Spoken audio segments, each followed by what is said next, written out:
আল্লাহ রাব্বুল আলামিন বিশ্বনবী সাল্লাল্লাহু আলাইহি সাল্লামকে জানিয়ে দিলেন, হে নবী আপনি সকল মানুষদেরকে জানিয়ে দিন ইসলাম আছে, ইসলাম থাকবে। নবীকে, বিশ্ব নবীকে যদি নেতা হিসাবে গ্রহণ করে, মনে প্রাণে যদি গ্রহণ করে যে আমি নবীর আদর্শ মোতাবেক এই পৃথিবীতে চলাফেরা করব, তাহলে এই পৃথিবীতে চরিত্রহীন মানুষ, চরিত্রহীন নেতা এই পৃথিবীতে আর কখনো থাকবে না।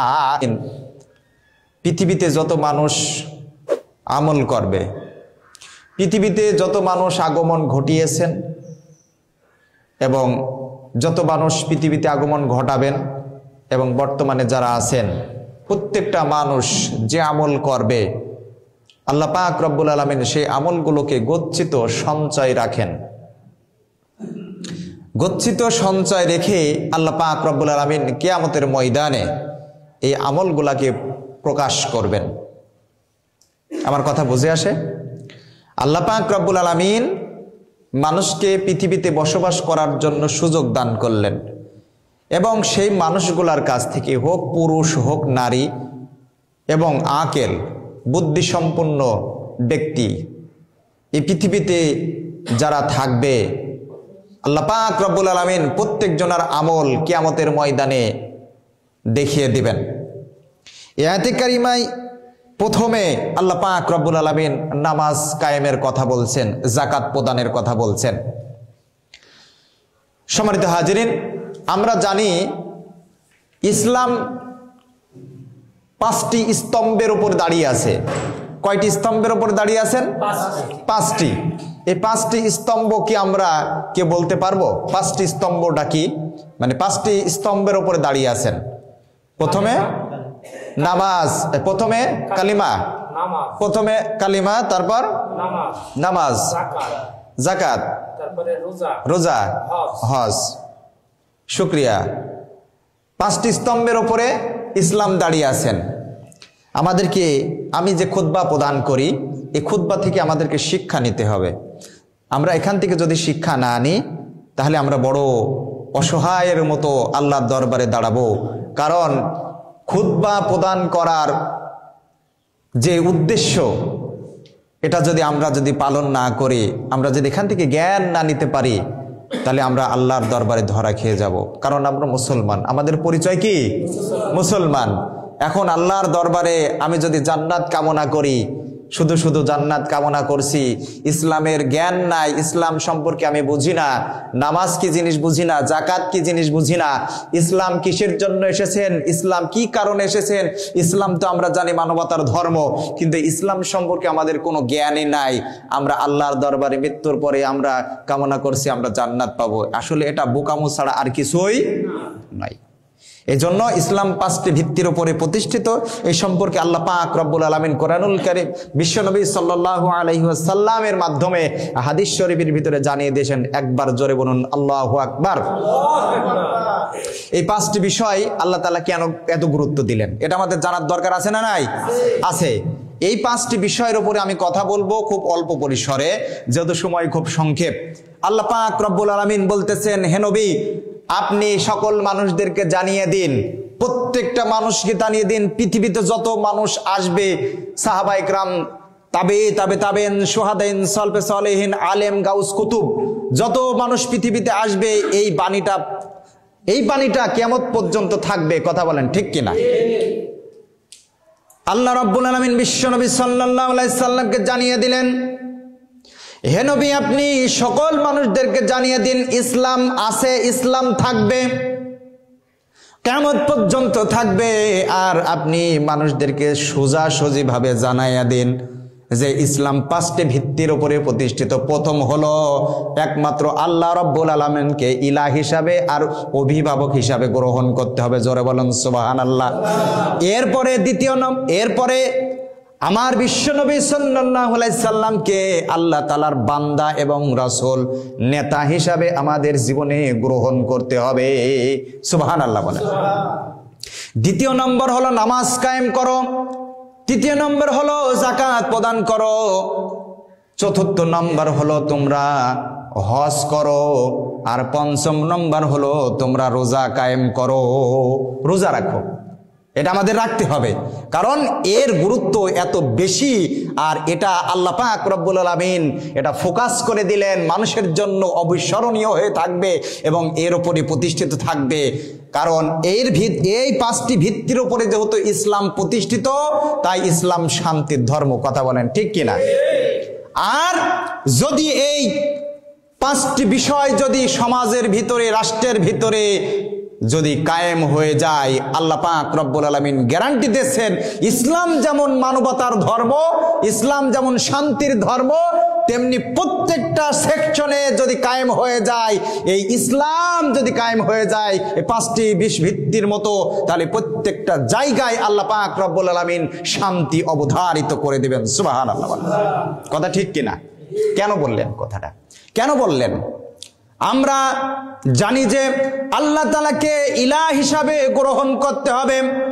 কারণ যদি কোনো মানুষ যদি আল্লাহ রাব্বুল আলামিনকে সত্যি সত্যি সহিভাবে, সহি আকীদা ভাবে এবং বিশুদ্ধভাবে যদি আল্লাহ রাব্বুল আলামিনকে যদি ইলাহ হিসাবে গ্রহণ করে, তাহলে এই পৃথিবীতে কোনো মানুষ শিরিক করার মতো কোনো মানুষ পৃথিবীতে থাকবে না। কথা বলেন ঠিক কিনা? এবং এই সাথে যদি আমার নবীকে, বিশ্ব নবীকে যদি নেতা হিসাবে গ্রহণ করে, মনে প্রাণে যদি গ্রহণ করে যে আমি নবীর আদর্শ মোতাবেক এই পৃথিবীতে চলাফেরা করব, তাহলে এই পৃথিবীতে চরিত্রহীন মানুষ, চরিত্রহীন নেতা এই পৃথিবীতে আর কখনো থাকবে না। কথা বলেন ঠিক কিনা?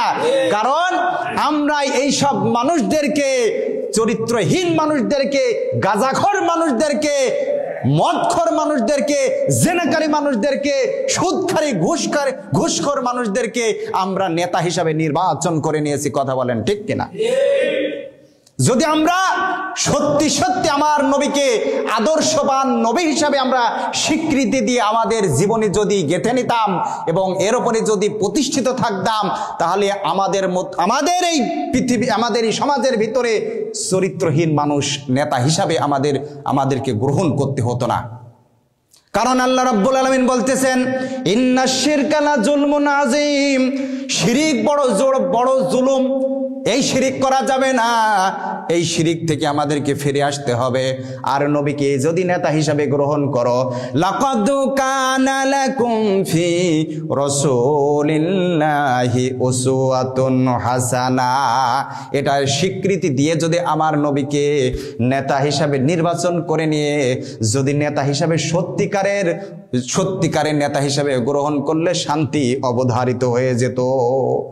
প্রত্যেকটা ইমানদার ব্যক্তি এবং যেই দেশ আল্লাহর নবীকে নেতা হিসাবে নির্বাচন করে নিয়েছেন, তাদের ভিতরে শান্তি আর শান্তি, কোনো জুলুম নাই, অন্যায় নাই, অবিচার নাই, কোনো মানুষ ধর্ষিত নাই, যুবতী নারী সামনের দিক থেকে যাবে এবং বলবো আমি একমাত্র আল্লাহ তাআলাকে ভয় করি এবং আল্লাহ তাআলাকে সন্তুষ্ট অর্জনের জন্য আমি ইসলাম গ্রহণ করেছি, বিশ্ব নবী আমার নেতা, আমি একমাত্র আল্লাহকে ভয় করি, তাহলে এমন সোনার মানুষ পরিণত হয়ে যেত। কথা বলেন ঠিক কিনা?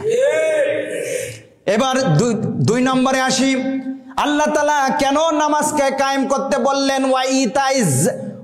ওয়া আকিমুস সালাত, সালাত কায়েম করো, ওয়া ইতাইজ যাকাত, যাকাত প্রদান করো। কেন এত গুরুত্ব দিলেন? কারণ আল্লাহ পাক রব্বুল আলামিন বিশ্বনবী সাল্লাল্লাহু আলাইহি সাল্লামকে বলতেছেন, কত সুন্দরভাবে কথা বলতেছেন, দেখেন, আল্লাযীনা ইম্মাক্কান্নাহুম ফিল আরদি আকামুস সালাত ওয়া আতাউজ যাকাত। আল্লাহু আকবার বলবেন না? তোমরা নামাজ কায়েম করো, যাকাত প্রদান করো, ওয়া আমারু বিল মারুফ ওয়া নাহাউ আনিল মুনকার, নামাজ কায়েম করো, যাকাত প্রদান করো, সাথে সাথে তোমরা সৎ কাজের আদেশ দাও, অসৎ কাজের নির্দেশ দাও। এটা আল্লাহ পাক রব নির্দেশ দাও, নিষেধ করো আল্লাহ পাক রব্বুল আলামিন। এটা পরিষ্কার পরিচ্ছন্নভাবে মানুষদেরকে জানিয়ে দিতে বললেন। কেন বললেন?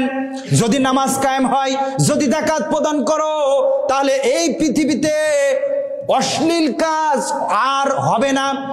আর যাকাত প্রদান করলে পারে দারিদ্র লোক আর পৃথিবীতে খুঁজে পাওয়া যাবে না।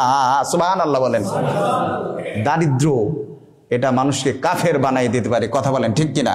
আল্লাহ নবী সাল্লাল্লাহু আলাইহি সাল্লাম বলেছেন, দারিদ্র থেকে তোমরা বেঁচে থাকো, দারিদ্র যাতে তোমাদেরকে গ্রাস না করতে পারে এই জন্য তোমরা কাজকর্ম করো, তোমাদের কাজকর্ম জোর দাও, আর দারিদ্র যেন তোমাদেরকে গ্রাস করতে না পারে। যদি দারিদ্র গ্রাস করেই ফেলে তাহলে তোমাদেরকে কাফের বানিয়ে দিতে পারে। আল্লাহু আকবার বলেন। আর যাকাত প্রদান করলে পারে প্রত্যেকটা পরিবার, প্রত্যেকটা সমাজ সোনার সমাজে পরিণত হয়ে যাবে। সুবহানাল্লাহ বলেন। কারণ নজির আছে, আল্লাহ পাক রব্বুল আলামিনের নবী বিশ্ব নবী সাল্লাল্লাহু আলাইহি সাল্লামের সময় যখন পুরো বিশ্ব তিনি ইসলাম কায়েম করে ফেললেন, ওই সময়ের আকারে আল্লাহ নবী সাল্লাল্লাহু আলাইহি সাল্লাম কোনো মানুষ সেখানে গরিব মানুষ আর ছিল না, সকলেই যাকাত দেওয়ার মতো ক্ষমতাবান মানুষ হয়ে গিয়েছিল। সুবহানাল্লাহ বলেন। তেমনি ভাবে হযরত আবু বকর, হযরত ওমর রাদিয়াল্লাহু তাআলা আনহু, হযরত আবু বকর রাদিয়াল্লাহু তাআলা আনহু তো যাকাত অস্বীকারীদের বিরুদ্ধে যুদ্ধ ঘোষণা করে দিলেন। ওর ভিতরে কিছু মুসলমান ছিল। হযরত ওমর রাদিয়াল্লাহু তাআলা আনহু হযরত আবু বকর রাদিয়াল্লাহু তাআলা বলতেছেন, আবু বকর আপনি আমাদের খলিফা নিযুক্ত হয়েছেন, ভালো কথা, কিন্তু যারা অস্বীকারী এর ভিতরে তো মুসলমানও আছে। হযরত আবু বকর রাদিয়াল্লাহু তাআলা বলতেছেন, ওমর তুমি কি জানো নাই বিশ্বনবী সাল্লাল্লাহু আলাইহি সাল্লাম কোরআন যেটা বলেছেন সেটাই মানুষের উপর জারি করতে বলেছেন। সুতরাং আল্লাহর নবী সাল্লাল্লাহু আলাইহি সাল্লাম যাকাত অস্বীকারী যাকাত প্রদান করার জন্য আল্লাহ পাক রব্বুল আলামিন ডাইরেক্ট তিনি অর্ডার দিয়েছেন। আর সেই যাকাত অস্বীকার করে, যাকাত যারা দেয় না তাদের বিরুদ্ধে আমি যুদ্ধ ঘোষণা না করে আমি আর পারলাম না। সুতরাং যাকাত অস্বীকারীগণ হলো কুফরি গ্রহণ করেছে। তাই বিশ্বনবী সাল্লাল্লাহু আলাইহি সাল্লামকে যদি তারা ঠিক মতো নবী হিসাবে, নেতা হিসাবে মানতো, আজ তারা যাকাত অস্বীকার করতে পারতো না। কথা বলেন ঠিক কিনা? হযরত ওমর বিন আব্দুল আজিজের সময় যাকাত কে নেবে বলে মানুষকে ঘোষণা করতো, কোনো গরিব মানুষ খুঁজে পাওয়া যেত না। ইতিহাস সাক্ষী দেয় হযরতে ওমর বিন আব্দুল আজিজের সময় একজন মানুষ সারা দেশ মেরে এসে মসজিদের ভিতরে তিনি নামাজ আদায় করছেন, টাকার পুটলা এক জায়গায় থুয়ে তিনি নামাজ আদায় করছেন। এটা সত্য ঘটনা না মিথ্যা ঘটনা? আপনার বিশ্বাস হয়? যাকাত কে নেবে? পেরেশানিতে পড়ে গেল, মসজিদের ভিতরে নামাজ পড়ে আল্লাহর দরবারে তিনি দুই হাত তুলে বলতেছেন, রব্বুল আলামিন আমি যাকাত কাকে দেব? এই টাকা যদি আমি না বিলায় দিতে পারি তোমার দরবারে আমি একেবারে গুনাহগার হয়ে যাব। কোথায় আছে যাকাত, কোথায় দেব? কোনো গরিব মানুষ এই সমাজের ভিতরে আর খুঁজে পাওয়া যায় না। খুব পেরেশানি নামাজ আদায় করলেন। নামাজ আদায় করার পর সালাম ফিরানোর সাথে সাথে দেখলেন যে একটা খুব দারিদ্র মানুষ মনে হচ্ছে, যে পোশাকগুলো আওলা ঝাওলা, পুটলা দিয়া পুটি দিয়া। ওই মানুষটাকে যে বলতেছেন, ভাই আল্লাহর রাস্তে ভালোই হলো, এই 3টা দিন এই সমাজের ভিতরে, এই রাষ্ট্রের ভিতরে কোনো গরিব মানুষ আমি খুঁজে পেলাম না। আপনার চেহারার মনে উল্লভল্ল ভাব, গায়ে যে জামাটা দেখতেছি জামাটা খুব দামি জিনিস, খুব দামি টাকাই না। এই জন্য আপনাকে দেখে মনে হয় যে এই সমাজের ভিতরে সব থেকে আপনি গরিব মানুষ আমার কাছে মনে হয়। সুতরাং এই পুটলার ভিতরে যাকাতের টাকা আছে, অনেক গচ্ছিত সম্পদ আছে। সুতরাং এই সম্পদটা নিয়ে আপনি আমাকে উদ্ধার করেন, আল্লাহর রাস্তে আমি ক্ষমা পেয়ে যাব।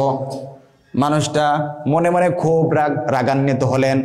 আর এক সময় হঠাৎ করে বলে ফেললেন যে তুমি কি আমাকে এতই গরিব ভাবতেছো? তোমার ওই পুটলার ভিতরে কয় লক্ষ টাকা আছে?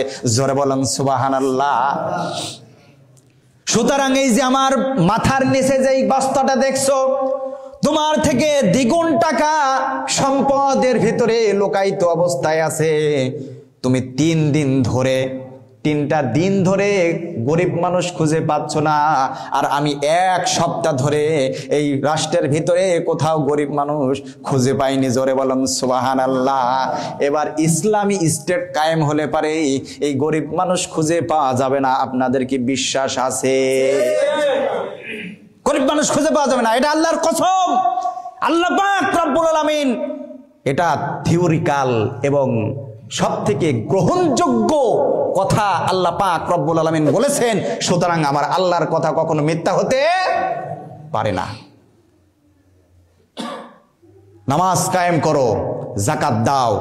নামাজ কায়েমের সাথে সাথে যাকাত দিতেই হবে, বাধ্যতামূলক।